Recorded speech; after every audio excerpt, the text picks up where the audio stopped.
this video, we're going to be looking at setting up a free Dropbox account, and we'll then be looking in part two at how to use it, how to share files easily. We'll also discuss why Dropbox is a great idea for sharing photographs and files of all sorts. And also we'll be talking about why sending photographs and large files by email is not a good idea. But first of all, let's get this kicked off by heading over here to Dropbox.com, and the sign up process is really quite simple. Bear in mind that if you're new to Dropbox, you'll be greeted with this screen and you'll be invited to find your plan. Now, there are a number of options here, most of which are paid and not great for small organizations, but the free version, which is available all the way down here, is probably all that you're ever going to need. It allows for 2 gigabytes of storage, which should be quite sufficient because you're going to be able to go back in and delete files and so forth. So as long as you stay within that 2 gigabytes, as I say, it's a lot of space. As long as you stay within that, it's all going to stay free. So we're going to click up for sign up for a free plan, and you can either continue with Google if you have a Google account, or just drop in here your email address. I'm going to be using one of my free email addresses.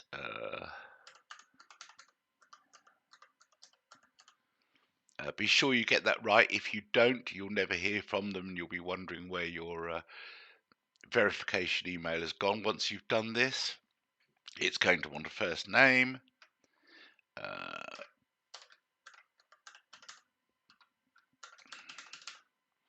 and it wants a password, so give it a good secure password.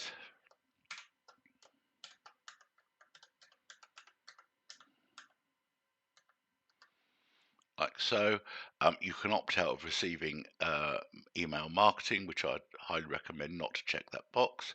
We just agree and sign up. That'll take a few moments. Here we go, and then it'll go here and it will try to upgrade you again, but don't need to worry about that. So we say continue with 2 gigabyte Dropbox Basic plan, and here we go. And it kicks you off with a startup wizard. Okay, but for now, we don't need to worry too much about any of that. So I'm just going to hop over here and check my own email, because by now I should have, no, not quite. I'm expecting an email through which will ask me to verify my email address. Sometimes it will, sometimes it won't. If it doesn't, we can look at saying, what are you most likely to use it for? They're just trying to profile you. It doesn't really matter what you put here. So you may put in there, just click on share files or photos. It doesn't really impact on. Okay, so now to confirm it's yours, click the link we sent to my email address there, and that might take a few moments to come through. So it's a good time at the moment, while we're waiting for that email, to talk about the advantages of using Dropbox and the disadvantages of sending email by sending large files and photos by email. The problem is with sending large files by email. Photos, particularly, can be very large, especially if they're taken straight off a camera, even a phone camera. Image files, photographs, can be up to 10 megabytes in file size, sometimes even larger. Now, if you're sending one or two or more, the problem with that is that you're filling up the recipient's mailbox, and all mailboxes have a size limit in terms of how much you can store. So you're forcing lots of files to be stored on somebody's mailbox. So it's not great etiquette. But another good reason is that all email clients, whether you're using Outlook or Gmail or Yahoo Mail or BT Internet, whatever it is, all mailboxes will have a a sender policy which restricts and limits how many files and of what size can actually be sent, and also not just that could be sent but also received. So when you send a lot of large files in an email, you can never be certain that the recipient will have received them, because they may have just got held up by the email box provider, and you'll never know. Um, so it's not a good idea. There's also a security aspect, which is, um, when you're receiving emails with photos and large photos in, it can be viewed more easily as spam. So your email is likely to get caught in the spam filters. So there are many reasons why sending files is not a great one, not a great idea, and why using something like Dropbox is. Dropbox at this level is free. It's highly secure for storing and distributing files. And as we'll see later, it's extremely easy to use, both from desktop devices, laptops, etc.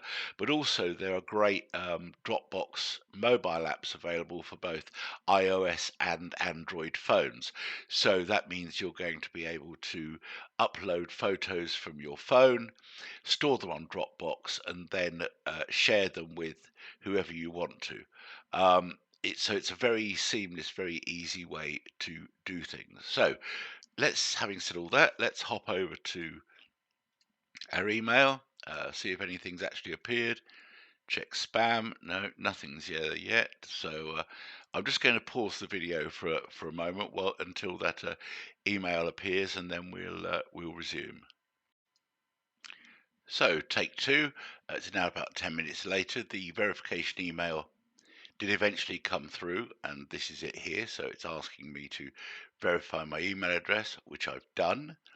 I can then hop back into Dropbox. It'll recognize that my um, email's been verified. It'll invite me to continue, and then it brings you to this screen, which can be where it becomes confusing. What it wants you to do is to download the app, um, either to your mobile device, or in this case to my Windows device. Depending on what device it is you're using, you may see this or a different message, and they make it really quite tricky to avoid it. So what you can do is say download the Dropbox app, immediately cancel it, and then you get invited to use Dropbox on the web. And that is really what you want to do. It's the browser based version. So um, this is an area where you could potentially get stuck. So um, let them think you've downloaded the app, but then tell it to get started with Dropbox on the web here. So then you're now into the main dashboard for Dropbox, and this is the place where you're normally going to end up when you log in. So from here, you can create. So for example, let's say we want to create a shared folder. I'd like to create a new shared folder. Yes, I would. We'll call this folder shared photos. We don't want to automate anything, so we'll just keep it as it is. We'll create it.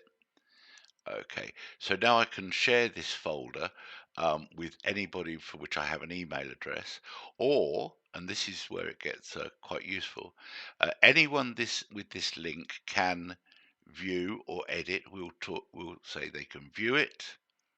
Okay, we'll share it with another one of my fake email addresses.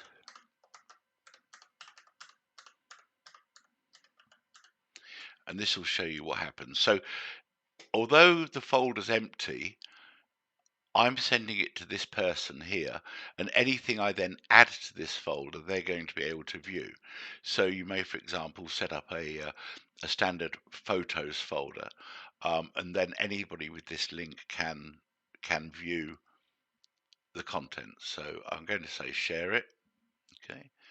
In the meantime, I'm going to upload some files, and we'll go and find some files to work with.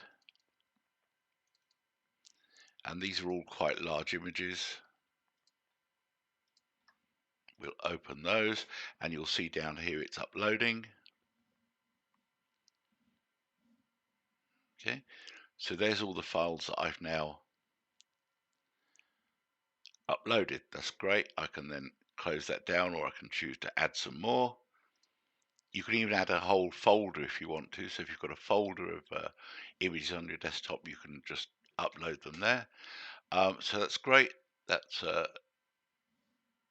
there. So let's just hop over into my mailbox, and this is my fake email box that I shared it with. We'll see here, um, add to Dropbox,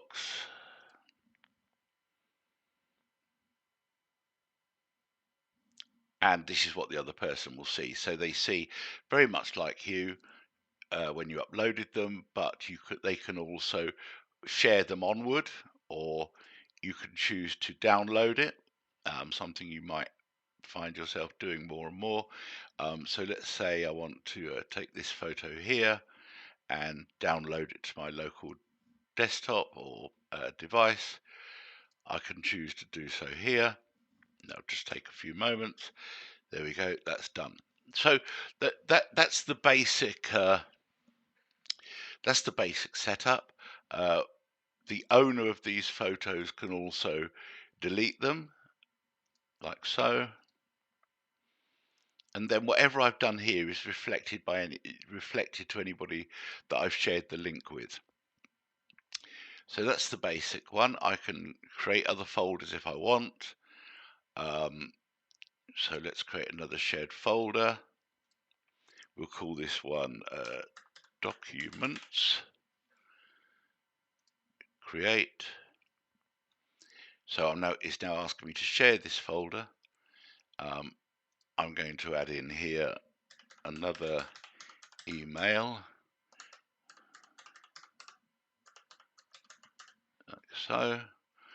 By the way, here you could also, it'll also remember who you've already added, so it'll give you the opportunity to share with more than one person. So I can add a note to it, so please review and let me know your thoughts. I'm going to share it like so. And if I then hop back into my email, it should come through any minute now. I'll see that invitation to view again. So this is a great way to upload anything, Microsoft Word documents, PDF documents, photos, whole folders full of photos. For example, I can upload a whole folder. So I just go to my desktop or documents. I could take a whole folder and upload it. I'm not going to do that. So that can be really helpful. If I want to go back and just view, I can always go back to the Dropbox homepage here, and here I can see the folders I've created, and so forth. So there we go.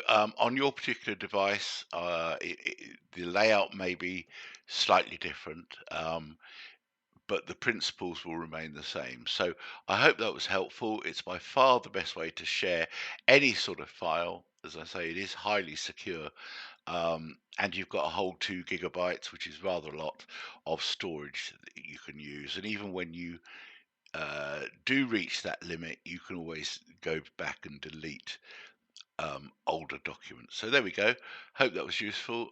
Any questions, please use comments below, and I'll do my best to answer them and help you get it all sorted. Thanks for watching.